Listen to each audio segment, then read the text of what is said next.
Tamil Nadu speed papers, high speed 150 words per minute, May 1992, paper 2. Please get ready. Start.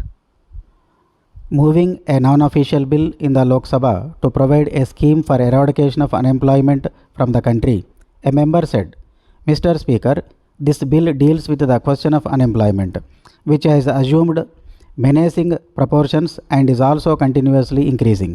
The live registers of the employment exchanges may not be revealing the correct state of affairs. Even the figures given by them will go to prove that there is a tremendous increase in the number of unemployed persons in the country. Nevertheless, the data furnished by them is, in my view, very underestimated. Moreover, only a very small percentage of the unemployed persons get themselves registered in these exchanges. So actually, the number of unemployed persons will be very much more than the figures given by them. Sir, people cannot be allowed to languish in want. Serious political, social and economic tensions which are of an explosive nature are created because of the massive unemployment. Therefore, it is very much necessary that we should clearly chalk out policies and programs which are oriented towards the concept of full employment. Our policies should aim at creating employment opportunities in a big way. When an individual remains without work and hence without food, society owes a great responsibility to him. Society should see that he is not allowed to languish in dire want. Society must also see to it that his wants are fulfilled. For that purpose, every man and woman should be provided suitable work and adequate remuneration. Till he is able to secure such an employment, certainly it is the duty and responsibility of a civilized society to give him an unemployment allowance. This bill therefore seeks to give every unemployed individual a legal right to secure his allowance, if he is not able to secure a job for himself. Our policies should be reoriented towards securing employment for every individual. There are several lacunae in our present policy. We now talk of vast economic growth. There is no point in harping on this in season and out of season. Mere economic growth is not going to solve this problem of acute unemployment.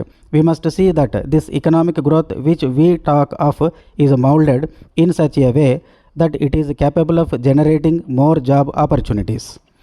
In this connection, it is worthwhile looking at our industrial policy. It is ordinarily expected to accelerate the employment potential.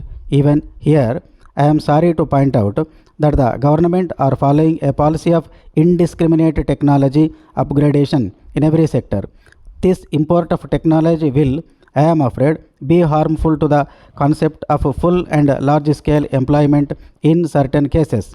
It is firmly believed in some quarters that technology imported from abroad is, in peculiar circumstances, anti-labor and pro-capital. Of course, there are certain fields where technology upgradation is useful. Such areas can be identified and there is no harm in introducing it there.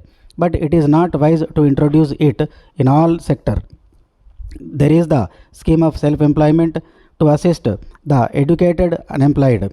Banks and government agencies have, by their various schemes, contributed to the creation of new avenues of employment to the educated unemployed. I must take this opportunity to point out the difficulties caused as a result of underfinancing and delayed financing, which very much affect the viability of the projects concerned. They should see that the projects which they would like to approve and for which they intend providing the necessary finance must be cleared expeditiously.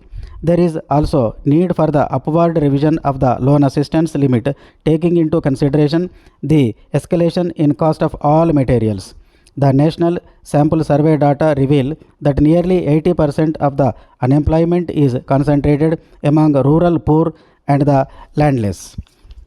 These programs can be better implemented if there is political and economic decentralization. Political and financial powers should adequately devolve on the various local bodies. This will not only ensure popular participation, but also make the bureaucracy more sensitive to the realities of the situation. To start with, there should be adequate reclamation of wastelands to create more work, better utilization of major irrigation schemes and development of minor irrigation works, double cropping, etc. The private sector has also a very important role to play. There is an impression that they reduce goods only for the rich people. This impression should be erased. I now commend the bill for your acceptance.